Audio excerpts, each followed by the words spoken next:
Just like that.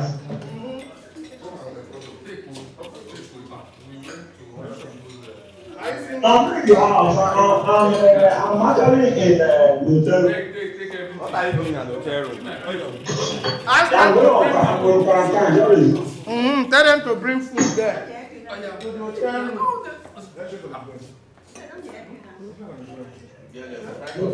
They kept in a 5-star hotel that does not have light. They're inviting you.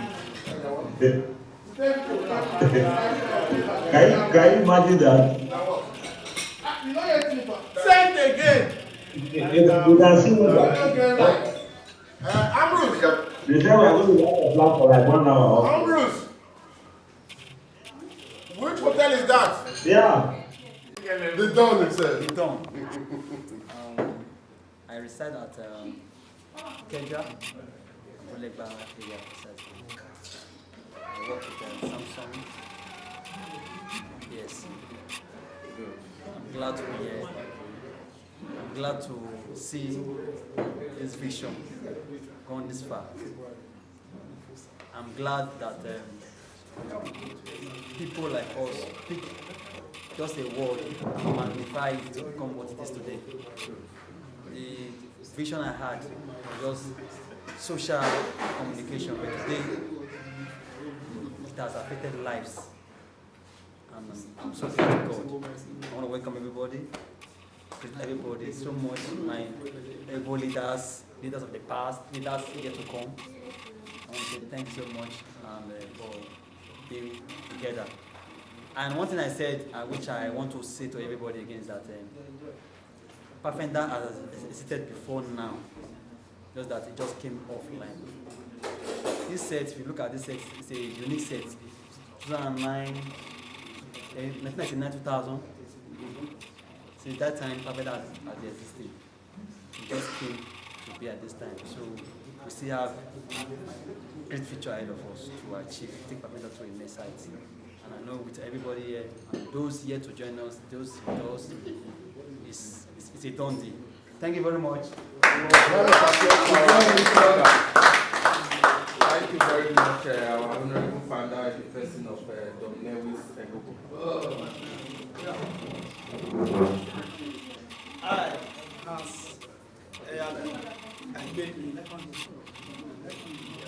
also known as Edda. I thank everybody. But today is very great. It's a great day. Let me say it's a great day. I don't believe that we left school 2006.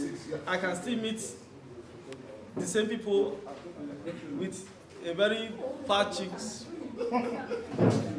big tummy like me, at least like our president. We always quarrel on platform. I surprised. I thought that maybe we will still quarrel today, but finally we will still quarrel again. But I thank you all.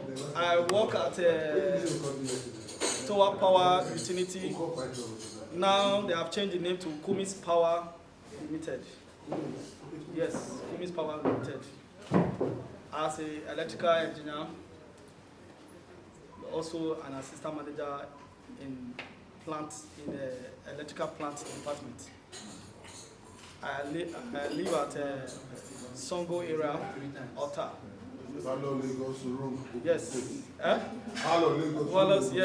Yes. Room in Ogun State, Palo in Lagos. Thank you, people. I always say that if you are not good, I always tell people that if you are not good, if you are evil, you normally do evil, nobody will come close to you. Everybody will be running away from you. And secondly, once my own thing that I'll still say that every electrical electronics by the grace of God. Right now, okay, I'm working with Chavez Nigeria Limited into road and building. I'm their HSC person by the grace of God. Great. All right, thank you very much. against that person. Because when you do that, what you are doing to yourself is you are holding yourself down by yourself. So when you forgive that person, fine. There's tolerance level that everybody is got.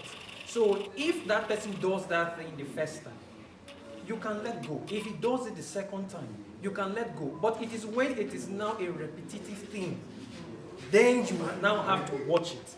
But you will still let go, but do not hold grudge against anybody because you are holding yourself down. All right, thank you, Engineer Lee.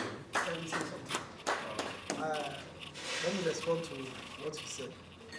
You know, there's some things will happen. To let go is very, very difficult. Don't think that you just let go like that. Yeah. It's very difficult to let go. Let me give you an example. I know somebody in my area that a very best friend slept with a man's wife. The man caught them red-handed. Very close friend. Now, the other guy came to apologize, just to make sure that they become friends. That kind of one, you see, before you let go, it's very, very difficult. And before you accept that friendship back, you know what the other man have damaged in the family. So you just let go like that. It can't be so that easy. Like that. Eda, let me call you Eda. Let me stand up. Listen, leave that matter. Let me, because I can debate that Eda. We'll be sure that maybe it's my younger brother. No. Now you laughed, okay. Now let's move forward. Let's move forward. Let me tell you something. That's the level of tolerance. I agree with you. I think I'm the kind of person that I hardly see what somebody will do to me I cannot walk through. Are you getting logic? In most cases, I was in a situation, it was between my friend and somebody who just knew. I said, this person is just coming in. I knew where we've gone through. I said, because of you, this person should go. Because of what we've gone through. To be precise, it's not a Castro. You guys know in electrical. Somebody wanted to come in between us when we were in school. I said, I knew where we've gone through. You go. That person was right, I agree. But because of the path we've gone through, so you go, without regretting it. He has bumped into me thrice. He has stopped some move thrice, which I was not happy with. I said, but because of our friendship, go. It wasn't meant for me. When it comes to that level of this is my wife and this is what you've done, it's not left for you as an individual. The first thing you do first, I think I saw one capture somewhere, when you have grudges, you have this, you are carrying a lot of burdens with you. The first thing you do as a man is to unburden yourself. If you don't unburden yourself, you cannot grow. Call it physical, spiritual, financial, any otherwise, your brain cannot function. Your mental state, if it's distorted, everything about you is shattered. That's what kills so many guys, because their brain is not functioning, because they carry a lot of burdens around them. The first thing first, as that guy should do, is to let everything go. Sorry, I have to say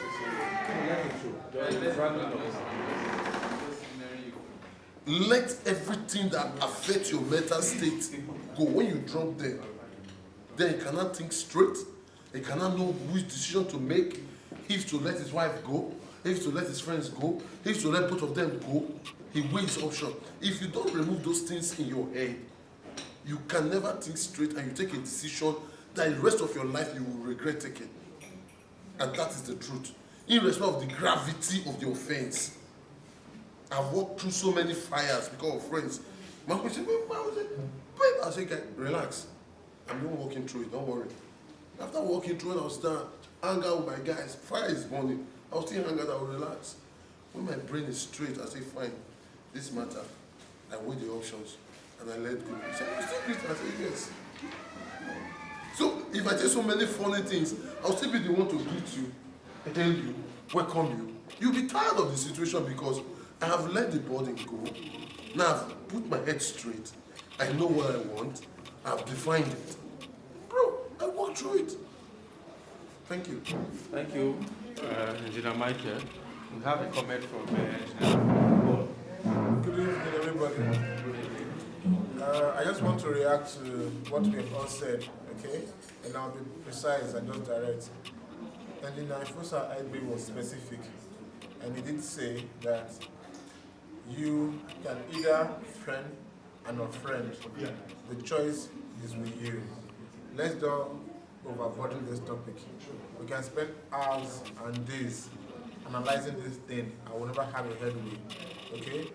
The way forward is whatever you are doing, let's seek the face of the Lord for guidance. The Bible says, wisdom therefore is therefore comfortable to direct. Different views, different opinions. Let's don't overlabor it. Let's move ahead. Thank you. All right, thanks for the presentation by Fufa and the questions that were taken out and answered as such. The next on the program is a presentation that will be done by Engineer Leo. Great engineer. I appreciate your opportunity given to me to do a very quick talk on multiple streams of income.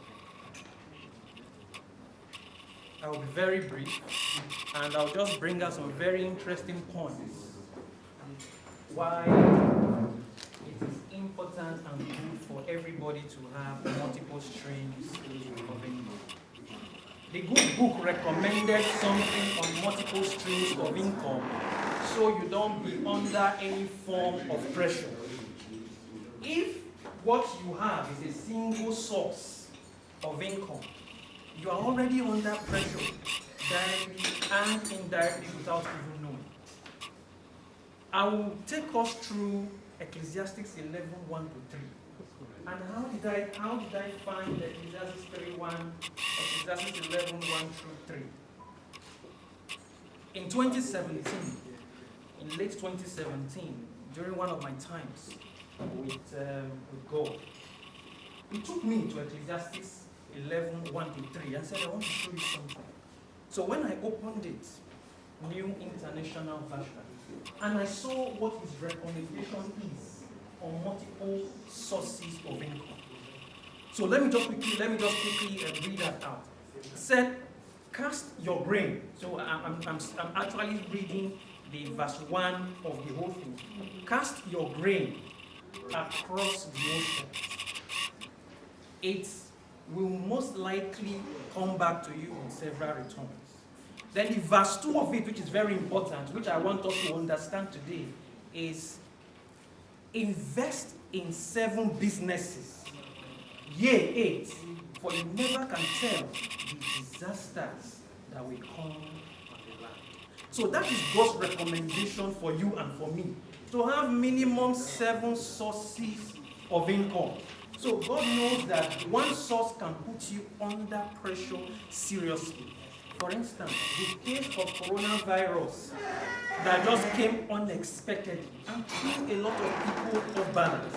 People are already out of jobs, and because that is the only source of income they have, they automatically found themselves under pressure.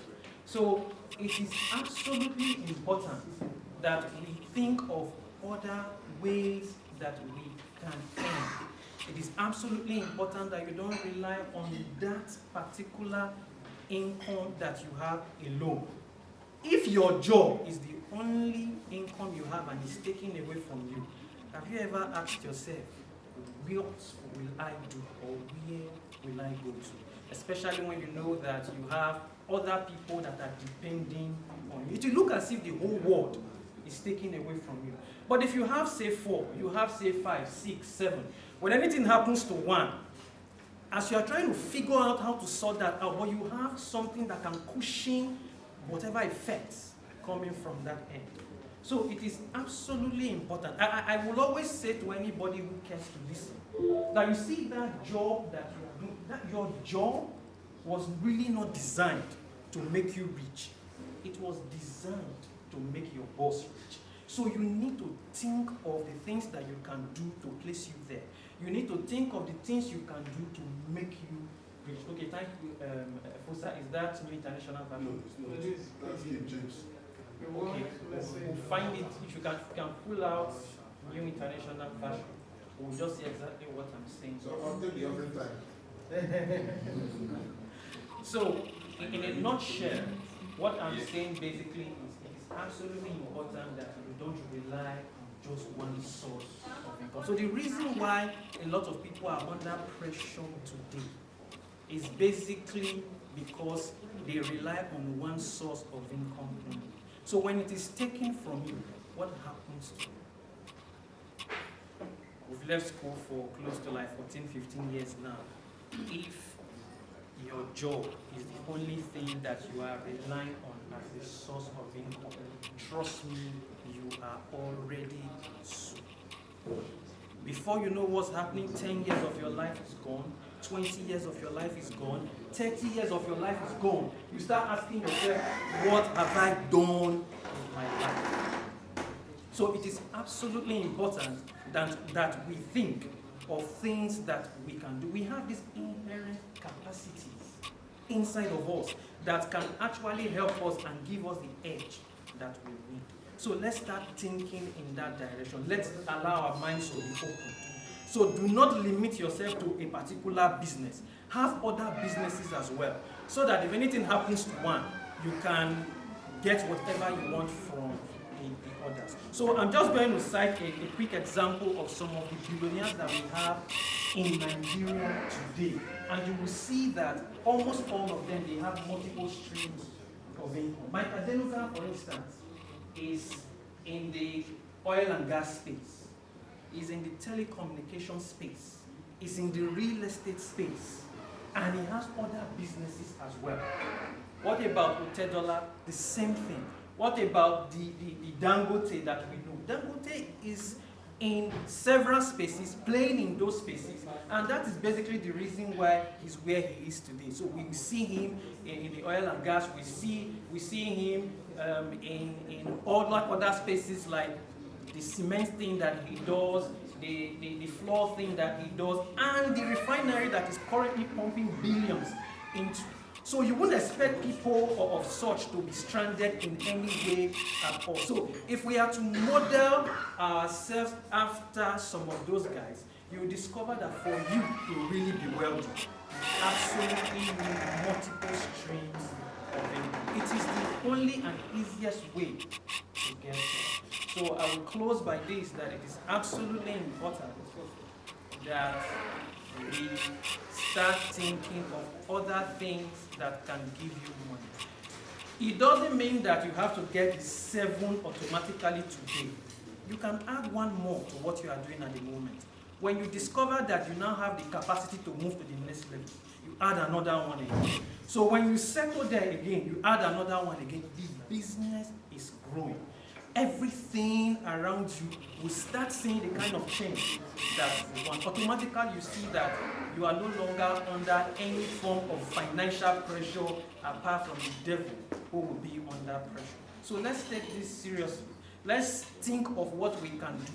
And also importantly, God's recommendation again from that verse 1 says, it is important for us to get involved in international trades if you can. It is absolutely important for you to see how you can earn money in other currencies. So when you cast your brain across the ocean, what that means is you are involved in some form of international trades. So it is absolutely important that you look in that direction. We can do it. The people who have done these things, they don't have 7 heads. It gives us the hope and assurance that if they can get these things done, we can also get these things. So I want to encourage every one of us today who is probably not doing or doing anything in that direction to start looking in that direction. It is absolutely important. Thank you very much for your time. Thank you so much, Senator Leo. It was such a rich presentation that you just brought in now. Any questions coming up from this presentation, please? 2 brief questions, please. Brief questions.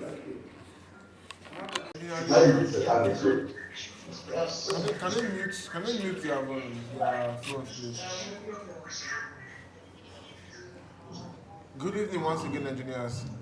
Good evening. I want to have multiple streams of income. I currently work for a firm that pays me 80,000 naira every month. That alone cannot take care of my family expenses and my day-to-day running of activity. And for me to belong to the class that you have just said, the $10 and co, how do I go about it? Looking at the economic state of the country, banks will hardly give you loan to start any business. Friends have their own issues at hand. So how do I start a reliable business, looking at the fact that in Nigeria particularly, the security state of the country is nothing to write home about. If you take the decision of going home to your village where you have acres of land and do farming, you have to worry about the herdsmen, Boko Haram, and the insecurity in the country. Sir, can you please tell us how diplomatically we can go around having these multiple streams of income in a genuine way with zero capital? I'm going to say that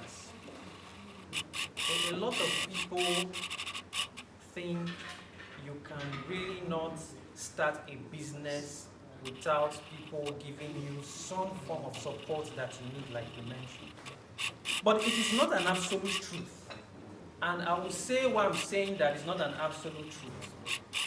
When you put together a very good and interesting business plan and you show it to the right people, they will definitely pick interest. So the reason why some people do not get favors in that area, one of the reasons, is basically because what they thought they have put together is really not viable enough for those investors. So there are people who are ready to invest in businesses with a good proposal. So when your proposal is good and what you are putting on the table is also very attractive, you will get people who will be interested in investing in your business, provided you are not the greedy type. Thank you very much for that question. Have I answered your question? Yes, sir.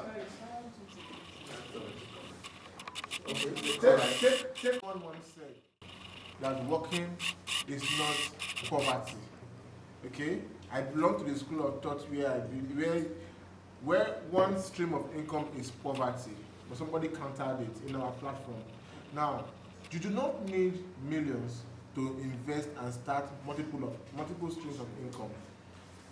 Good proposal, two good heads bringing information together, okay, will sell and support you. I'll give you an instance of how one young man started environmental control business in Port Harcourt from nowhere, but he just believed that he can turn this debris into something. He had no money, and a proposer took him to where he is today. If I call the name, most of you will know it. So please, brothers and sisters, we already have a foundation.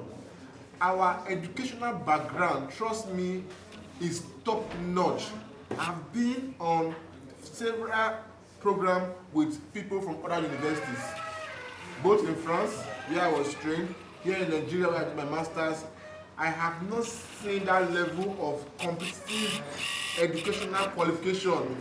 I've heard somebody, I won't mention names here, okay, that has challenged me thus far. And I'm like, oh, if you know the portfolio I hold, you will keep quiet. But in the same vein, it made plenty of sense. That guy was Ferdinand. Another person that challenged me was Efosa Aide. But in the same vein, in my own small consciousness, like, that's really essential. We have the foundation. Let's make use of it. We were trained in a hard condition, but that harsh weather condition that we were trained in has given us an edge over anything we can. So you don't need the millions, you just need to have your proposals together. God bless us. Thank you. Thank you very much. Taxman. International Taxman. tax with Federal Land Revenue Service. That's what I do. From civil engineering to tax.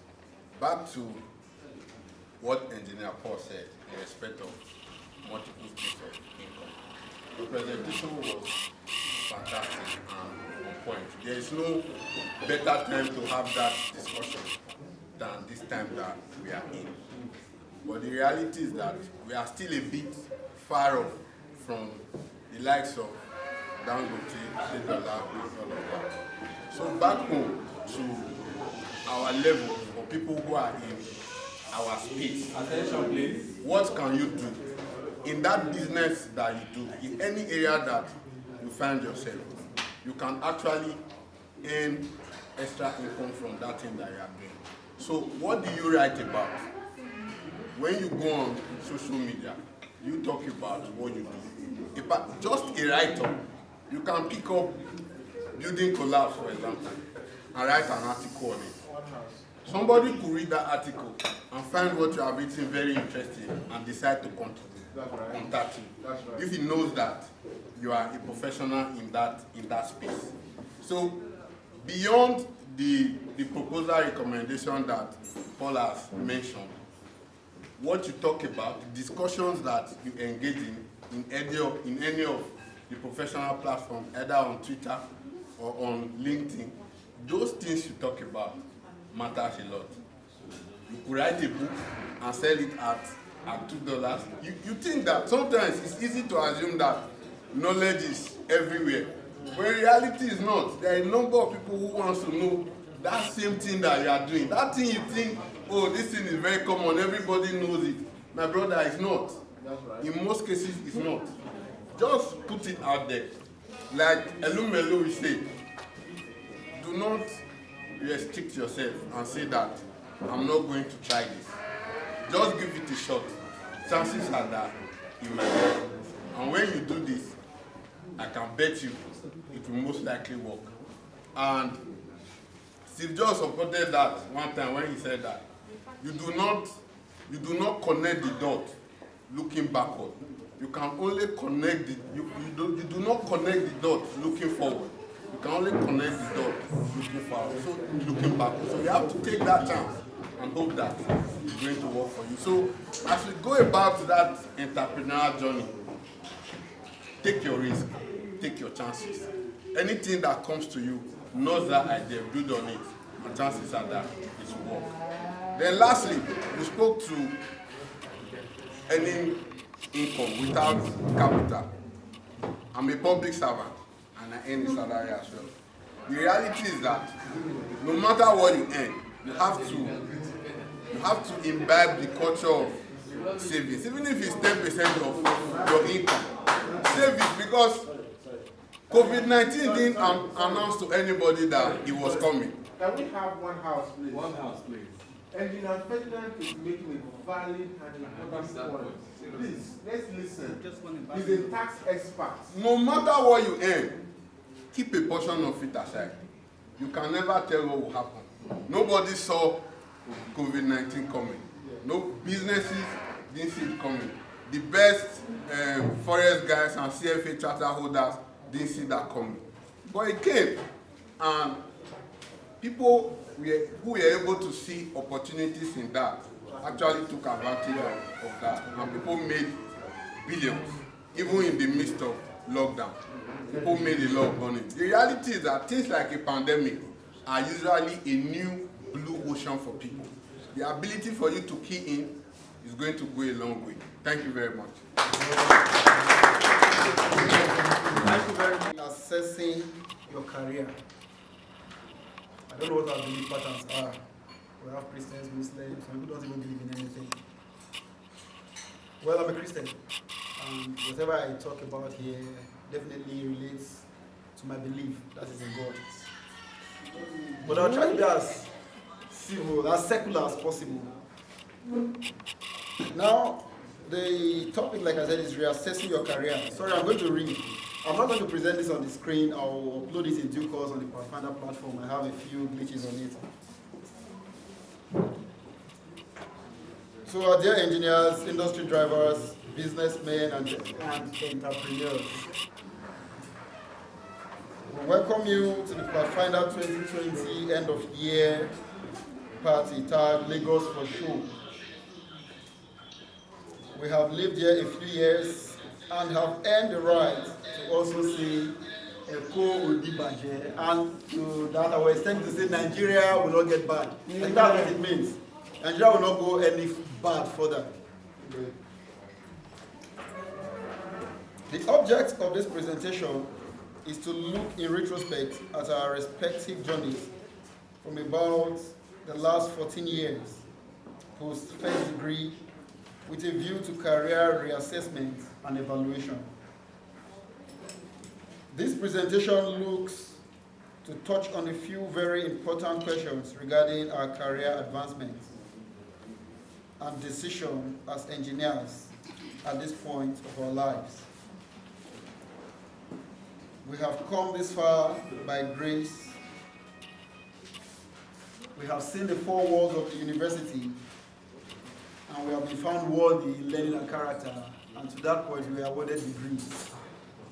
But beyond that point, what have we done with the degrees? I think that is what we are going to look at. How far have we come, and what can we do going forward to make our lives, or to make us better people, to impact the society better? And that's the object of this discourse. Some of us have gone ahead to acquire other degrees, certifications, to better position us for the opportunities in our various industries. To this end, it will be ridiculous to downplay the importance of career advancement. This discourse is not intended to contest the importance of your decision on your choosing career, but to strategically align us towards our goals in record time as mortals who race against time. Surely we all know, when we left school, we were some teen guys, bubbling, jumping everywhere. You could travel overnight for job interviews. But I tell you, for some of us today, before you see some people, you have to book appointments, you have to go through protocols, not because they want to do it, but because whether you like it or not, age and time will come. And our time here is limited, we are mortals. We will leave this space someday. It should be in our hearts.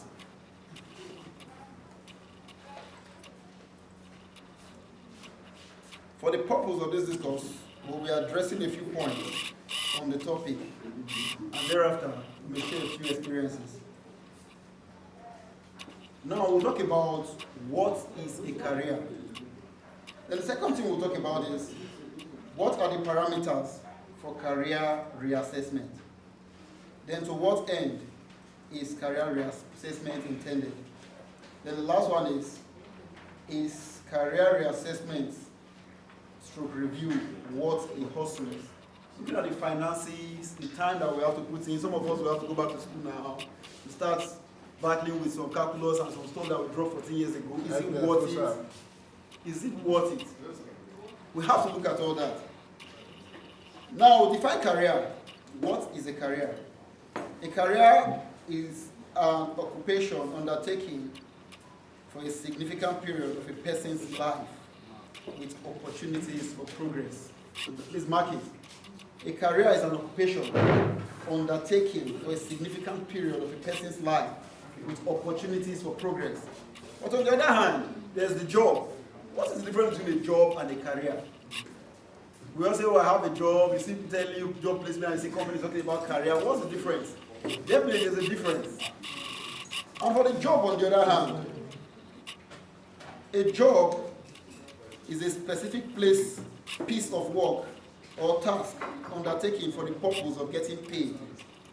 It may be long-term or short-term, contract or permanent, but without a clear path of progression. I specifically use the word progression. You see, you could be given a contract to renovate this building. It's a job. It takes you 6 months. Beyond that 6 months, you are out of job. But you could start off in a company as a security and you grow to become a manager someday. That's a career. So we have to know the difference between these two things.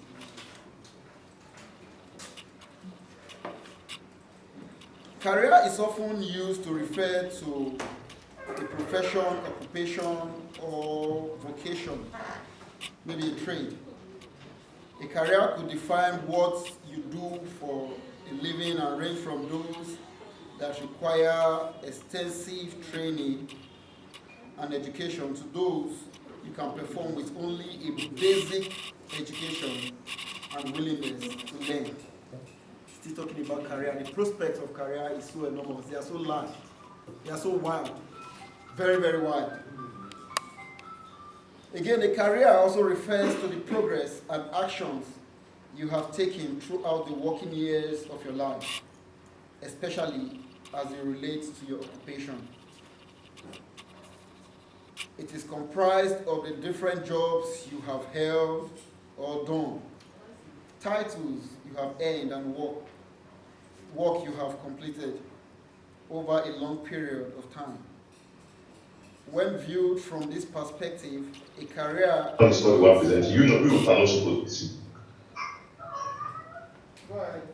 Then just put the then come out there put this thing.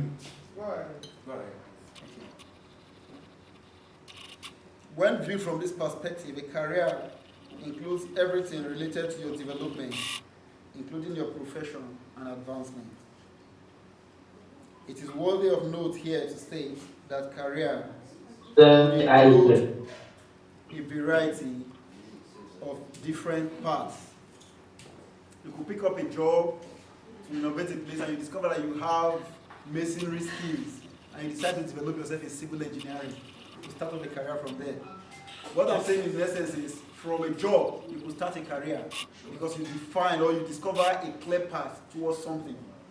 But a career is something that you work on through an entire lifetime. What are the parameters for career advancement? That is the second point I said we're going to talk about. Career reassessment remains a recurring variant in our minds, whether consciously or subconsciously.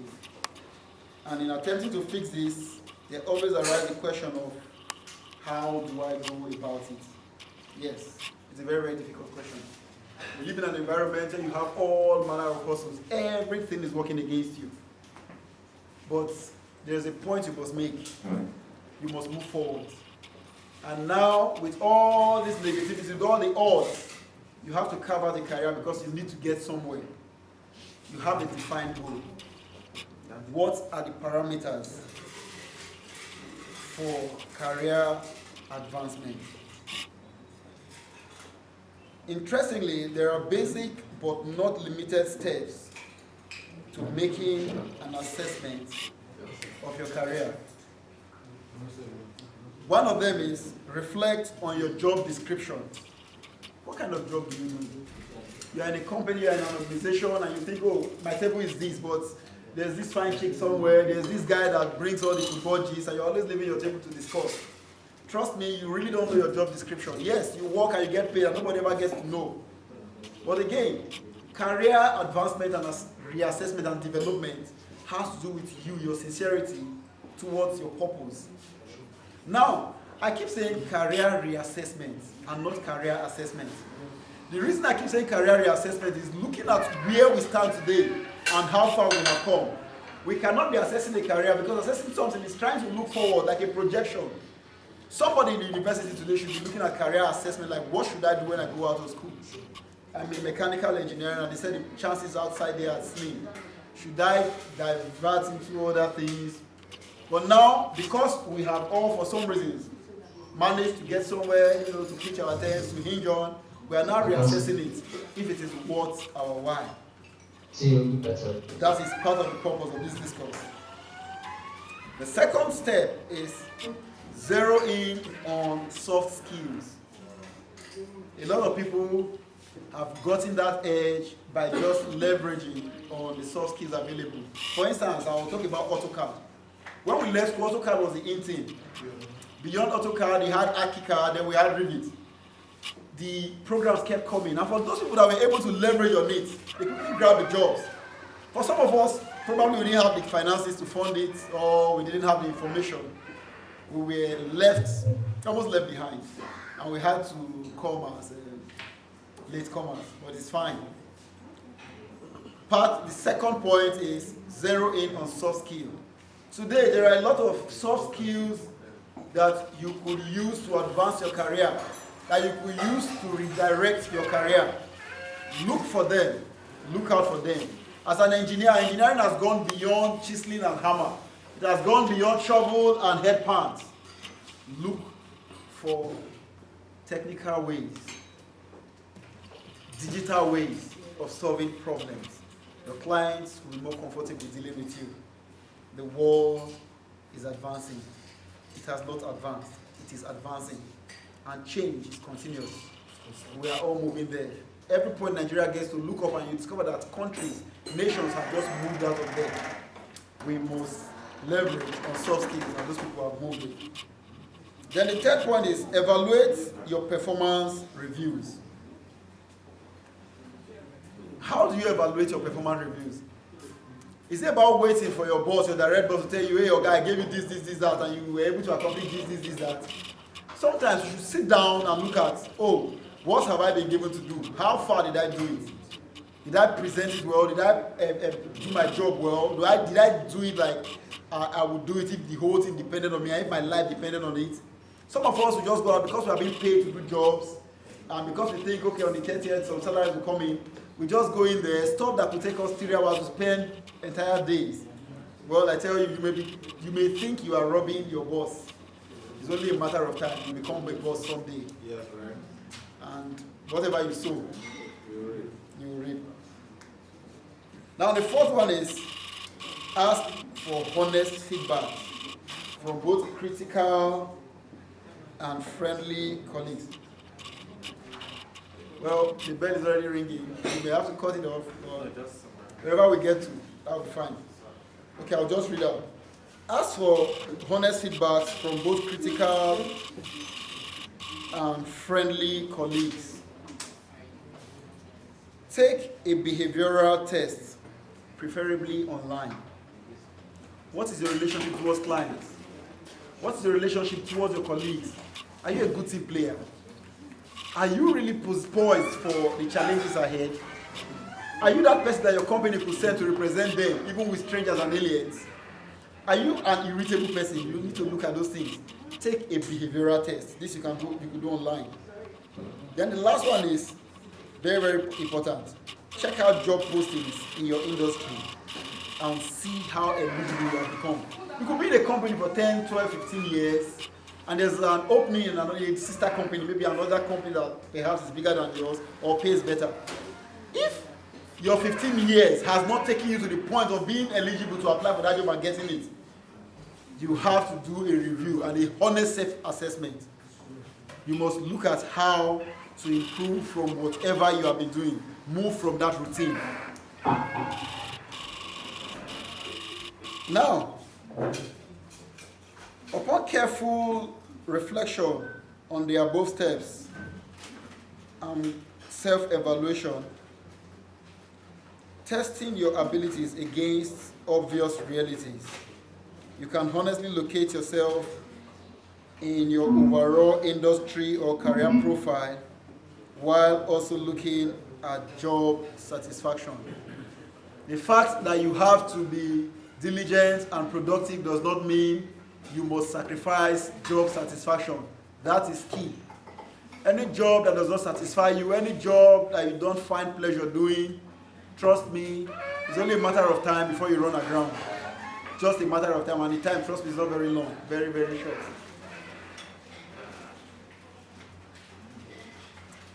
Then the next question is, to what end is the reassessment intended? Why? What is the purpose of this reassessment? In carrying out career reassessments, it is important to ask this pertinent question. The answer, which varies across board, has a common denominator: the need to improve either our quality of life or find better job satisfaction. Whatever the intent, a diligent career reassessment reveals realities far beyond the actual intent. Most often, a career reassessment is intended to gauge our development and eligibility for new challenges within and beyond our industry. Is a career reassessment worth it? I think that's the final question. Finally, while we do what we do and try to chase goals, it is very important to pause once in a while and reflect on the past, since some of the mountains we hope to surmount has its manuals in the archives. Trust me, there are new challenges whose solutions are from the 18th century. And if we don't look at things in retrospect, we may just have overlooked the solution and we'll be battling on ending for a solution that is just under our noses.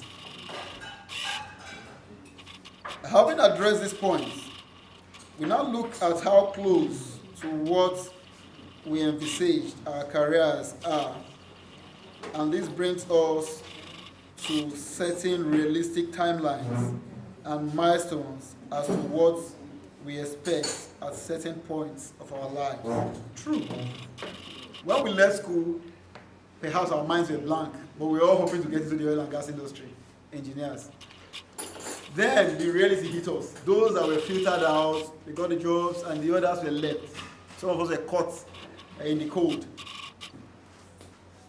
Our expectations didn't change. We were hoping that in the next 10 years, 15, 20 years, we'll be at this point, we're married, we have this. Yes, I know the dream of every undergraduate. You graduate, buy a car, build a house, marry.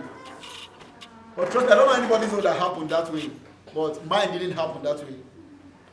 And here we are, still very, very alive. Still chasing the goals, they are unending. Albeit, against time we run, but we must not pause. We must not stop. It's just like they said, it's a carrot and donkey thing. Life is just like a carrot and donkey. You keep seeing it and you keep chasing. The farther you go, the farther it goes away from you. But don't relent. Someday you get to that carrot.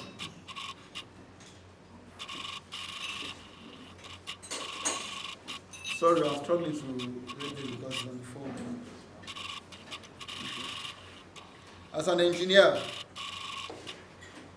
it won't be out of place to set a 20-30-year plan for progress through career evaluation, regardless of how many times we eventually take. Yes, life takes different turns. Some of us started in the oil and gas, and today we are in maybe the electrical industry. Yes, life takes all manner of twists and turns. But as engineers, and one extra thing, that we graduated from that jungle. I think I've spoken to a lot of clients, locally and internationally, and once you tell them you are from that school, they'll be like, wow, you are a tough guy.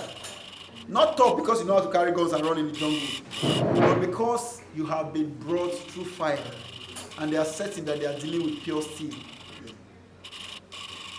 As an engineer, set realistic targets. Yes, it may look unrealistic, but set realistic targets for yourself. We don't need to start haggling with each other. We don't need to start looking at, oh, my friend is here, my classmate is here. I set a milestone for myself. Post-graduation, let's look at the first 10 years. What have we achieved? Basic. Everybody does this, does that. Second 10 years, that's the 20th year. What have we achieved?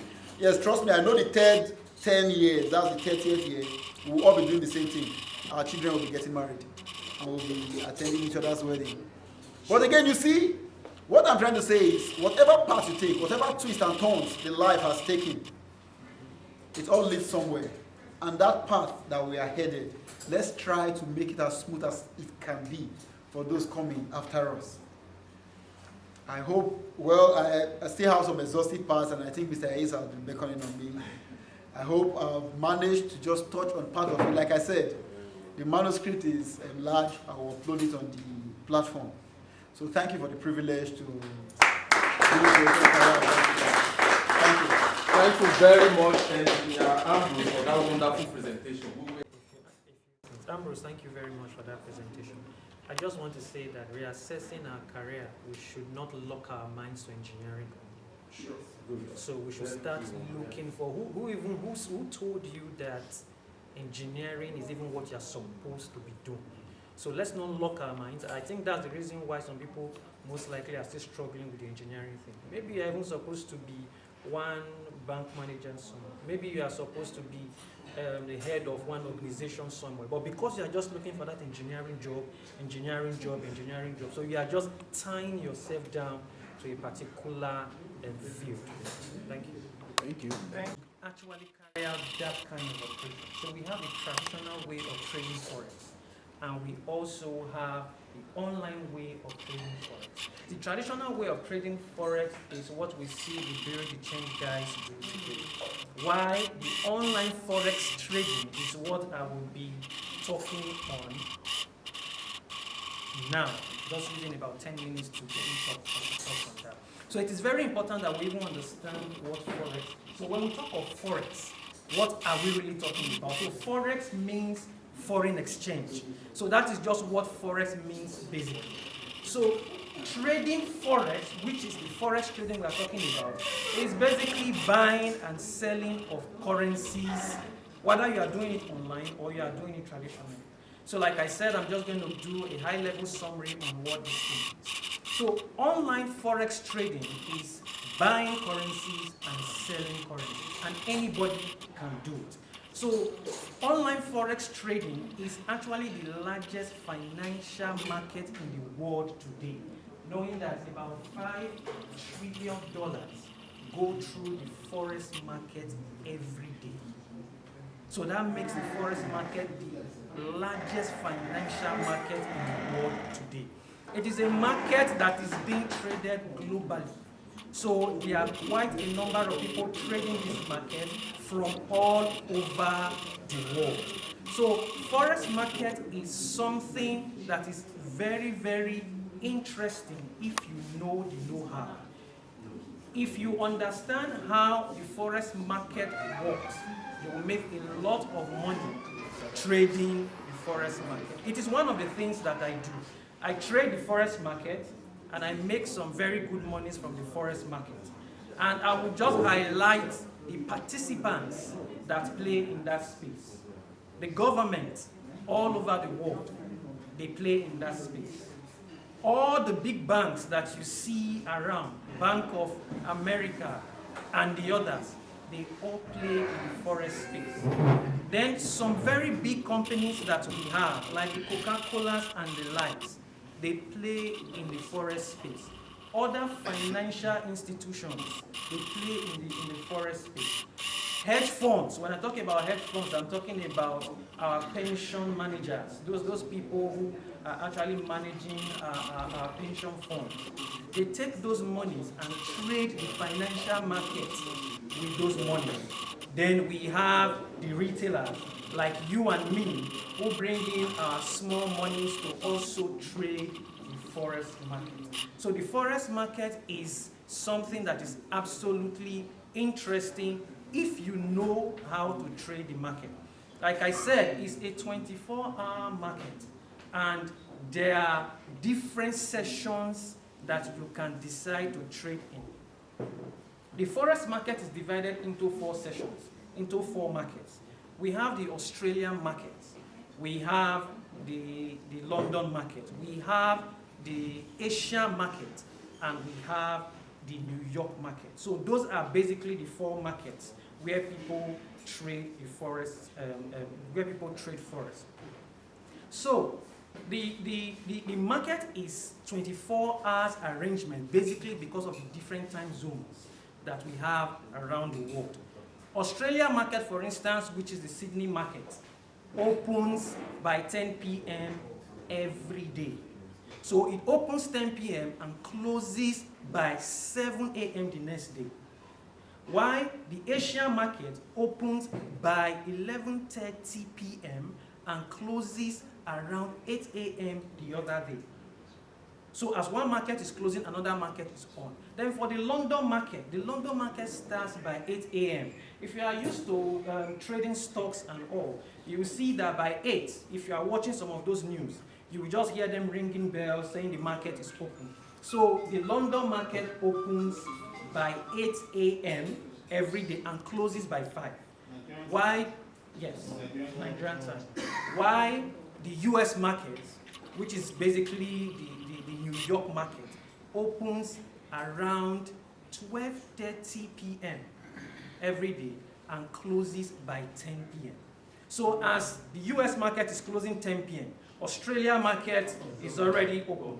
As Australia market is closing, Asia market is still on, because Asia market, there's an overlap kind of. Asia market is already on. As Asia market is closing by 8, London market peaks by 8. So it is around the clock kind of market, yes, where you can quickly trade and make some very good monies from the market. So it is absolutely important. If you have interest in the forex space, you want to dig in more, we can talk on it, but it's an interesting space. Thank you very much. Good evening all. Nice presentation. So my questions goes like this. I used to belong in this school of thought that forex is more like Ponzi. So now you've cleared my doubt. But my question now is, there are so many financial institutions now that are into forex. How can you tell a genuine one in terms of, because most financial institutions have different rate of return on investment. Now there's the one I did, and at the moment it's more like we've been hearing that it has crashed. I don't know whether you get what I'm saying. So how can you tell a genuine forex financial institution, and knowing the kind of job we do, you just have to, because of our kind of job, you can't do it individually. You have to go through a financial institution. So I don't know if you can just throw more light on that. And we have quite a number of people making and losing money in that market. I can even say categorically that over 90% of the people who claim they know how to trade the market, they lose money in that market. So in my search, like I said, I've been there and I am still there trading the forex market. In my search, I decided to find out how to better do this without losing money. And I realized that the people who do not lose money in the space, they are the big banks. And the only way you can really make money in the forex market is to model your trading after the big banks. So if you understand how the big banks, like Bank of America, Barclays banks and the rest, if you understand how they trade and you follow their footsteps, so what I'm saying is, if you know when they buy currency, because the idea basically is buying currency when it is low and selling currency when it is high. That is the idea, just the way we trade the stock market as well. You buy when it's low, you sell when it's high. That is what the big banks are doing as well. But for you to follow the flow, you must know when they buy and buy with them. Then understand when they sell and sell with them. So that way, you will not lose money in the forex market. And that particular trading pattern is called the order flow trading pattern. It is actually trading the on-field orders of these big banks. So if you understand it, you follow them. When they are buying, you buy. Because they know more than you. When they are selling, you sell. But the big question now is, how do I know when they are buying? And how do I know when they are selling? So we can leave that for another day. Very much. Investment. What should we go for? Forex or cryptocurrency? And they all have their own merits and demerits.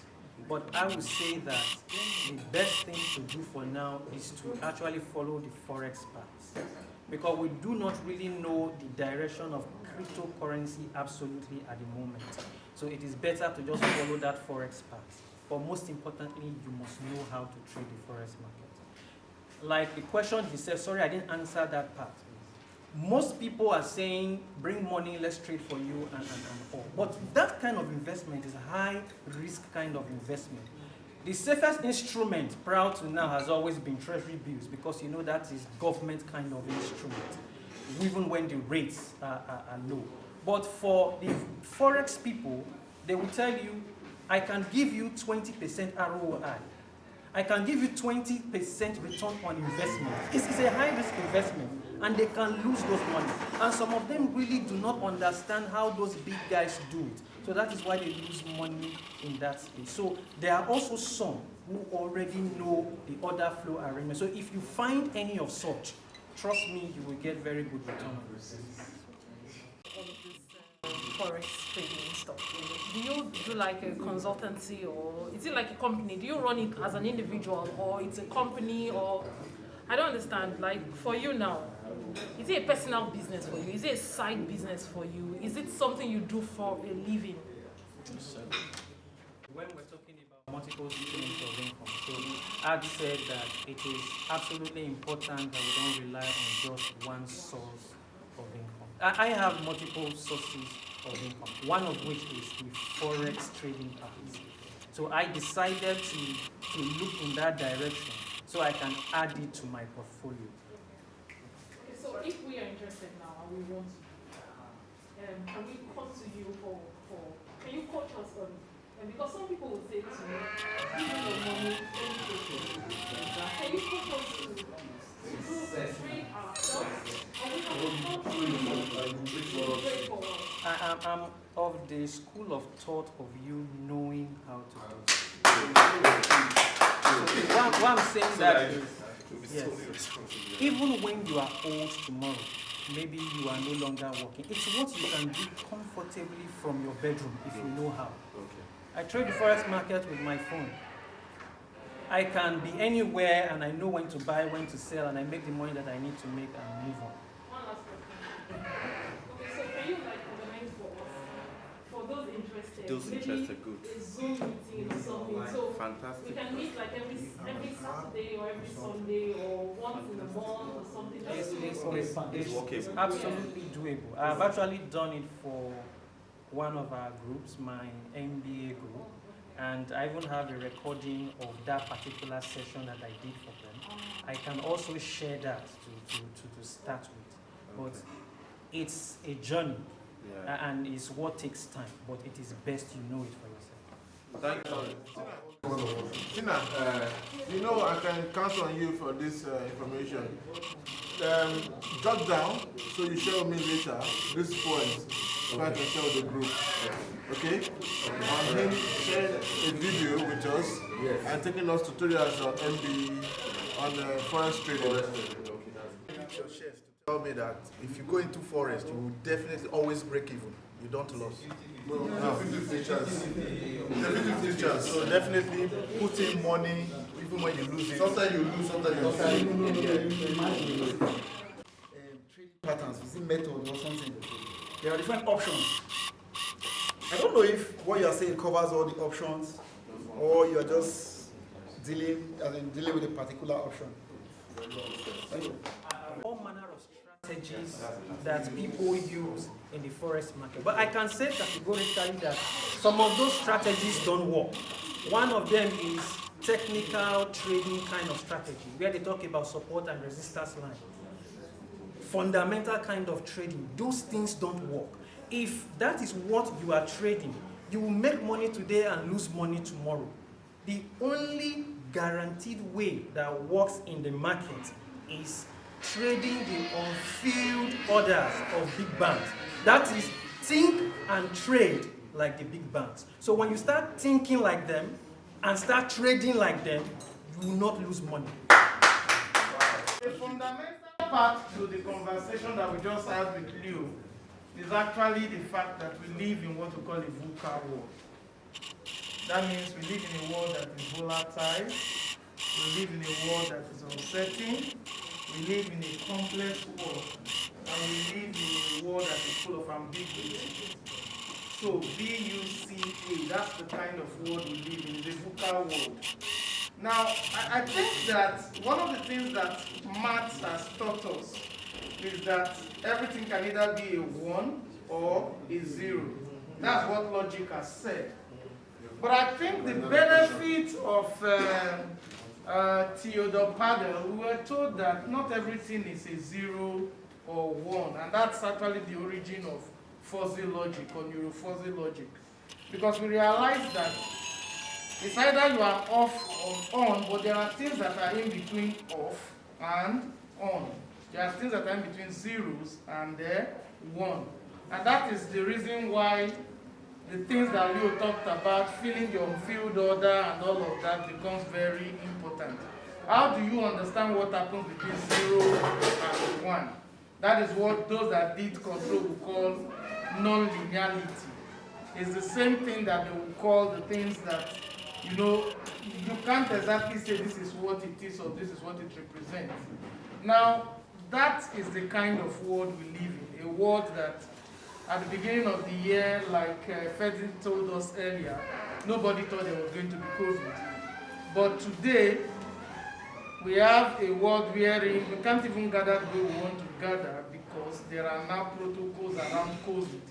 There are businesses that till today are still not open because we live in an uncertain world. We live in a world where the ambiguities are numerous, and at the same time, the uncertainties we cannot place our hands on.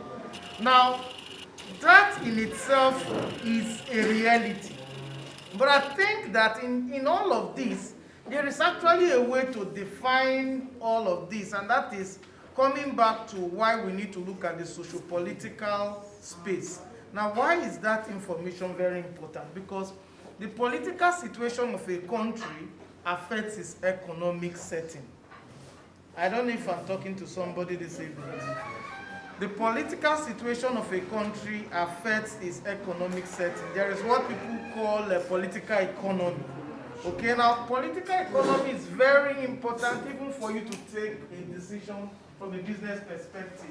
Now, let's ask ourselves a question. How many of us have seen the budget prepared, the proposed budget for 2021? How many of us have bothered to look at the indicators in that budget?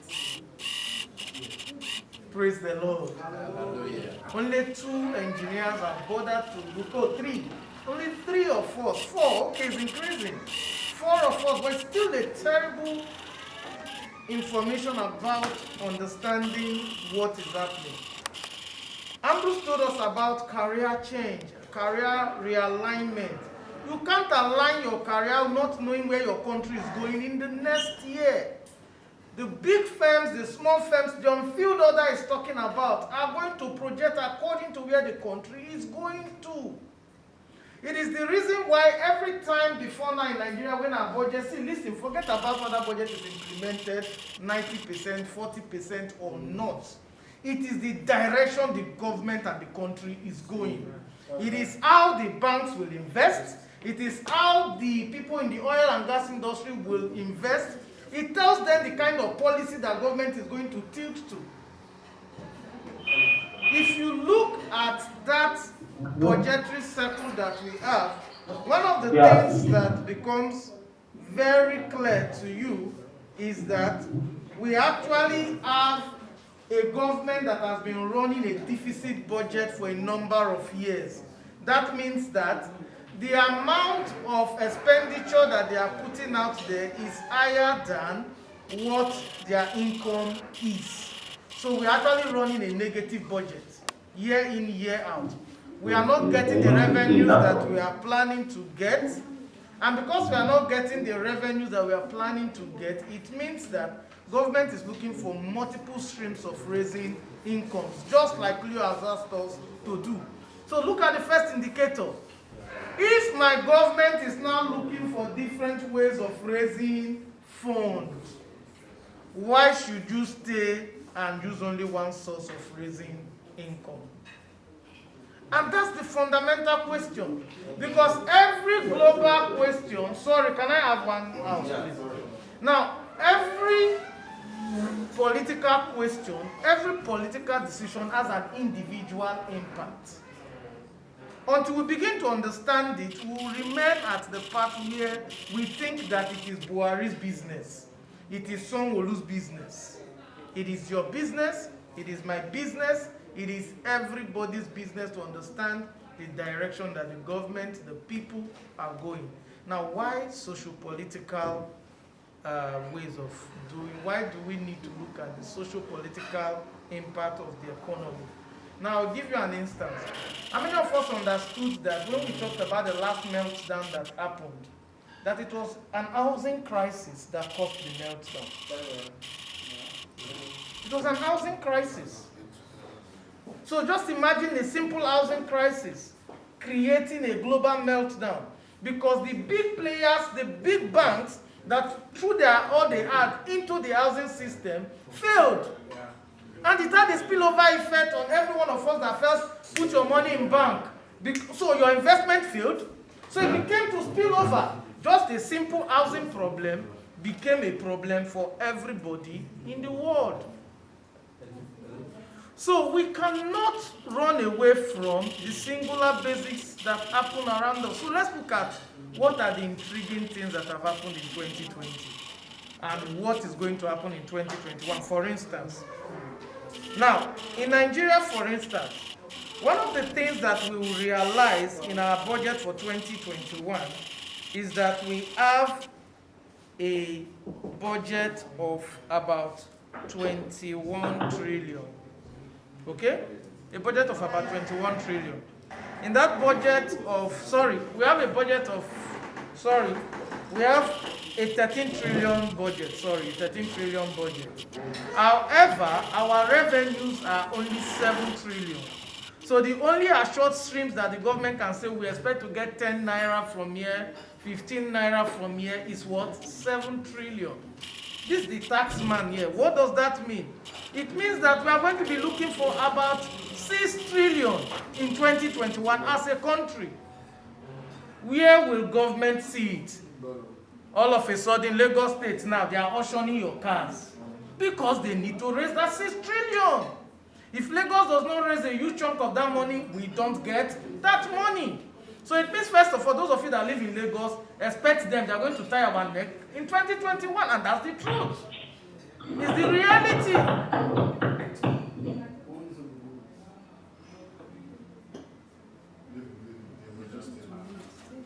I've muted them. I muted them.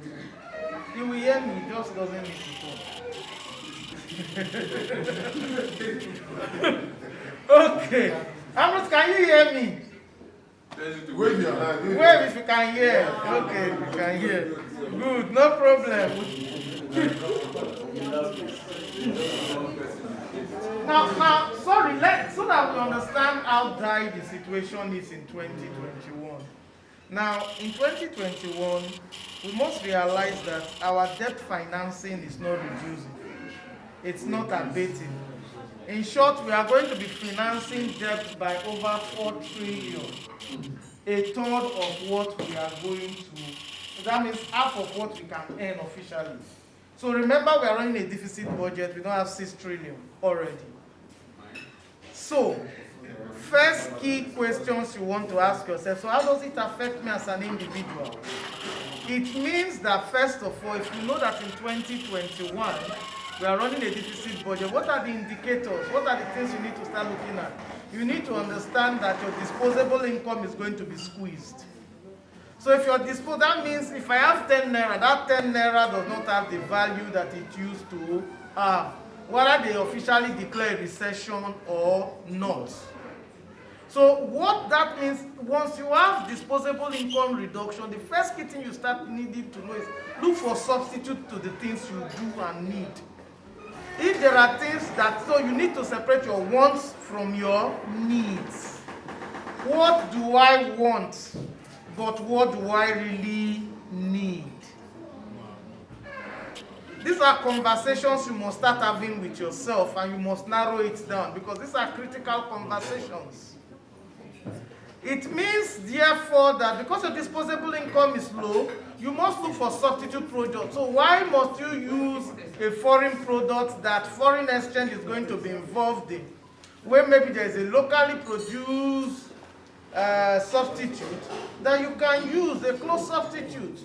Because first of all, it means that the dollar regime does not affect that. So the key things, first key things that the budget to start with tells us for next year is clearly that we are going to need to tighten the noose on ourselves. Don't forget that there's a second layer to this. COVID vaccines will become a talk of the day. That's part of what we see in 2021. It also means that that is going to form a lot of out, because don't forget, Yes, they are telling us that Moderna is being sold at $3. Nigeria is saying they will get 20 million into the country. We're a country officially last week we were told that 206 million people. Now, all of that means that government also needs that money to get the Pfizer or Moderna vaccine into the country. So some of the things we need to start knowing, therefore, is that your health becomes very critical. If the country is going to be tight, and you are going to fall sick, you're only making your route through that year more difficult. So what are the options that we have? We need to start thinking. For those that are in the insurance company or part of the world, that particular aspect of our economy is going to suffer some serious backlash next year. They already are suffering it from the NSAS, because what you always have is once you have a recession, and people are recovering from it, they begin to call in their insurance premiums. Most of them will not renew because their disposable income is tight. So that industry will face some challenges. Now, of course, we are in a funny country because don't forget we're in a recession that was the worst in 30 years, and all our banks were reporting wonderful returns, which is, again, the taxman will tell me they don't know how that happened. Because you are the financial system that drives the system. We don't understand how you could raise money when the system was in a mess. But I think that's because the banks have continuously remained ingenious in how they raise funds. So I think we need to ask ourselves, what are our banks doing? Our banks have realized that we live in that VUCA world. So they have found and made sure that they work constantly to understand how best to, how do I put it now? How best to, adapt to the system. So what you need best in 2021 and going forward is adaptability. Sit down and see your budget. Ask yourself, how much did we raise in my own industry? For instance, non-oil revenue in Nigeria is beginning to rise a lot. So it means that something is happening in the non-oil industry or the non-oil sector of our country. What are we looking at? For instance, for next year, the projection is that non-oil industries or sector is going to do about 1.4 trillion of our budget, whereas the oil revenue is going to only be about 2 trillion. That means we are almost matching our oil revenue. Now that tells you something. If we're almost matching our oil revenue, it's a massive leap in our projection. So we must do more. How can you benefit from it? Why don't you remember that you have arable lands in your village? Exactly. Why don't you remember that you can go back? See, listen, in your villages, you don't need to buy the land. Just go there. Tell them that you want to cultivate 20 hectares.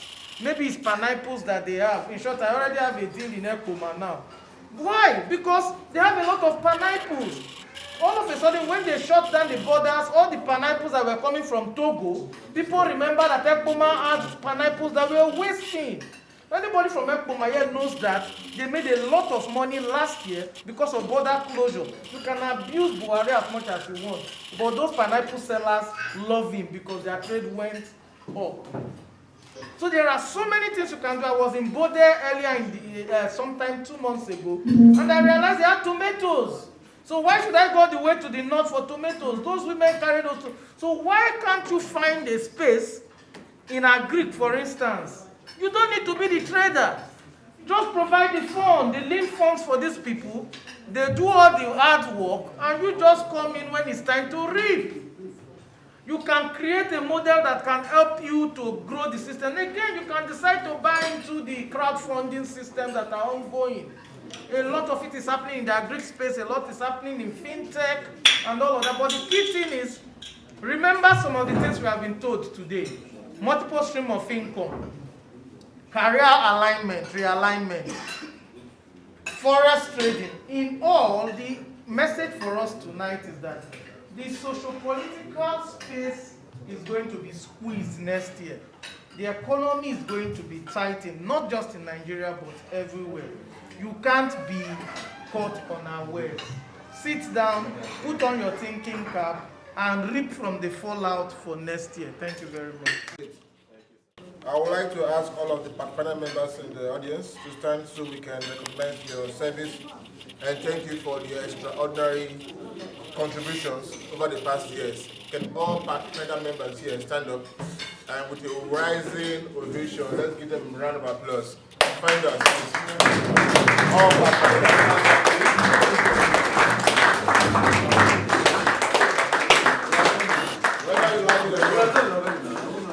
Whether you like it or not, we didn't choose ourselves. Fate brought us together.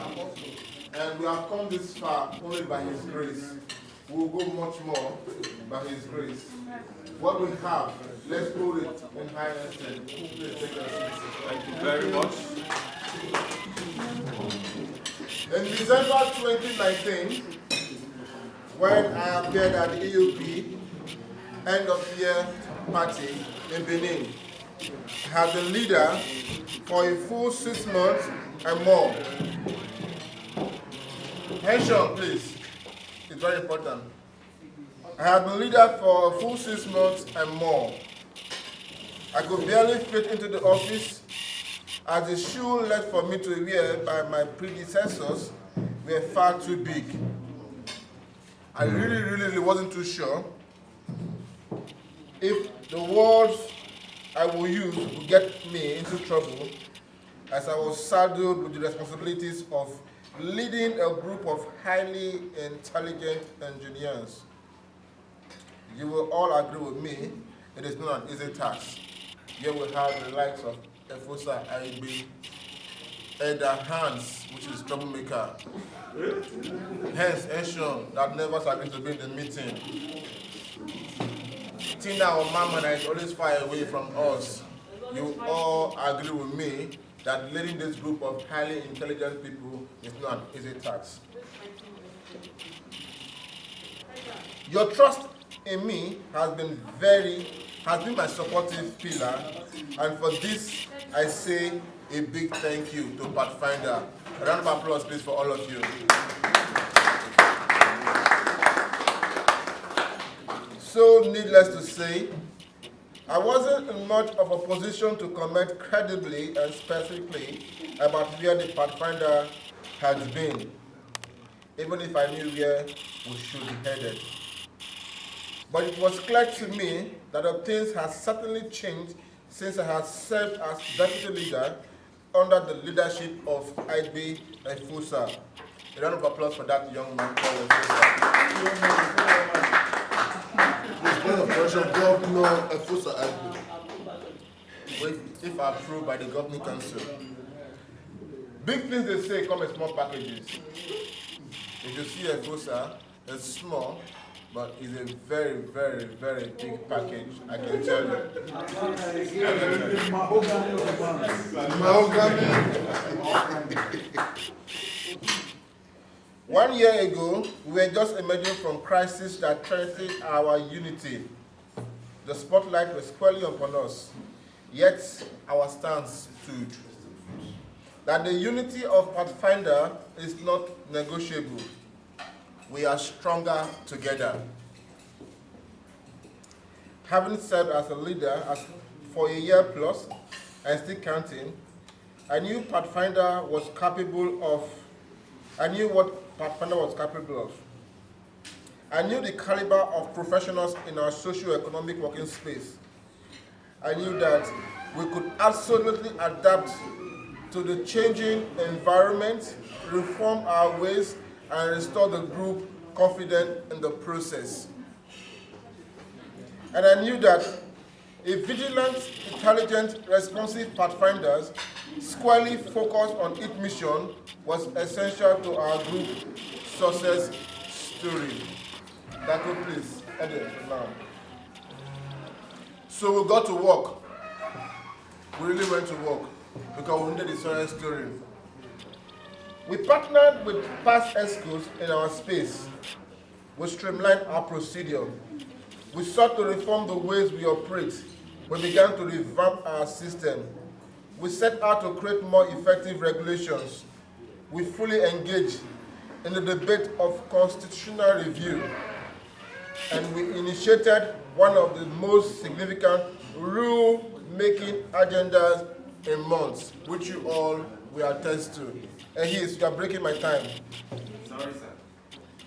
Although all through the process, I witnessed firsthand the dedication and expertise that I had long believed embodied the group.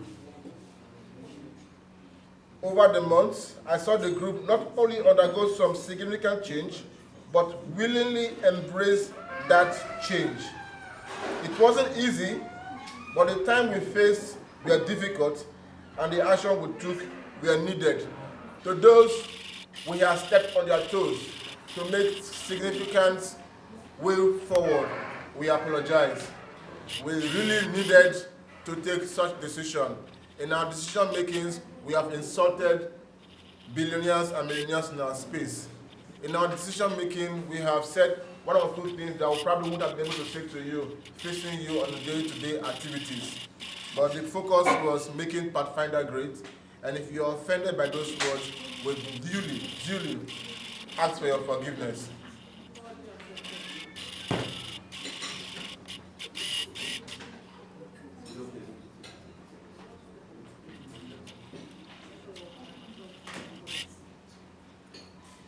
That said, we are not done by any stretch of the imagination.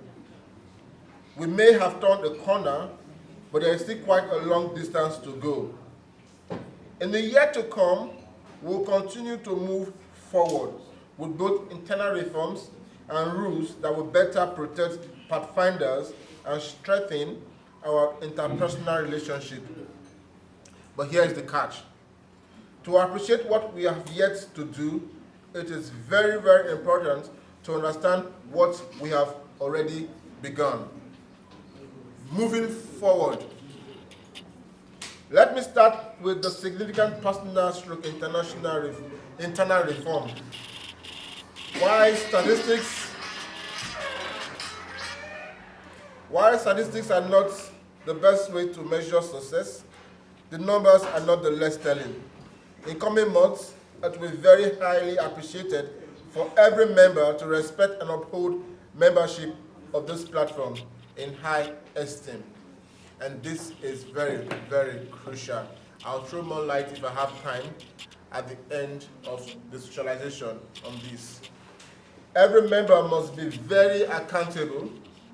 Every member must be committed. Every member must be mutually responsible. It includes our everyday play-to-play cases, emotional blackmail, etc. Let's learn to draw a thin line of when to proceed and when to cease fire. Now, this is me only stretching and scratching the surfaces. The pipeline is full and many cases will be coming. But I urge us all, diplomacy should be the key.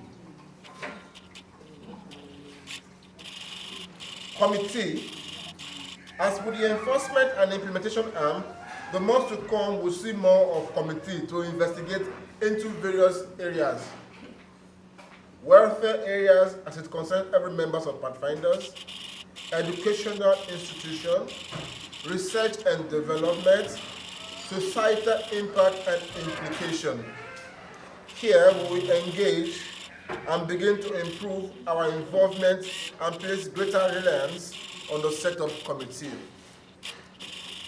Alma mater. We are still working at modalities, which I beg for your understanding, but be rest assured, before the first quarter of 2021, we, the ESCO, will inform Pathfinders on the way forward. Keeping the pace. Of course, the changes we have initiated have not just been internal. The past years we have witnessed more of the most significant rule-making agenda in years. An agenda that shows we are willing to address challenging issues and make the tough choices. This year will be no different. This year, we are going to confront the issues of the potential conflict of interest. I will, by His grace, initiate the process to prepare a rule proposal and present to Pathfinders before the middle of February 2021. I think I deserve a round of applause for that. Is our president ready for the round of applause? Dues payment. In the past years, one house please. In the past years, we took significant steps to solicit for voluntary financial assistance from Pathfinder. For those that have constantly given to the cause, we'll say a big thank you. I will say this again. Many of us here, seated here, have sacrificed just to see that the vision of the founder, Lewis, do not die. And one of those visions is that we as classmates begin and continue to unite together and share a common goal. Most people here seated and watching from the screen has made this possible. We thank you very well for your financial contribution. For those that have constantly given to this cause, we say thank you. Looking ahead, the coming month won't be different. Sorry, we are Oliver Twist, so we'll always ask for more. There are more grounds to conquer financially. However, we will soften the demands from time to time. That is why I intend to focus on dues payments. This is essential and important for every member of this platform. We cannot run an association or a group without finances. It is therefore important to pay our dues monthly and promptly. It's an appeal while we are seated here, and the message is clear. Let's try and pay our dues every month.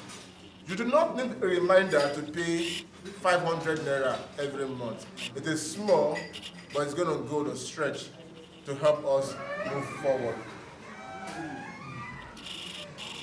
I promise not to take your time, so I will round this up as soon as possible. In conclusion, as you can tell over the past years, we haven't sat idly by.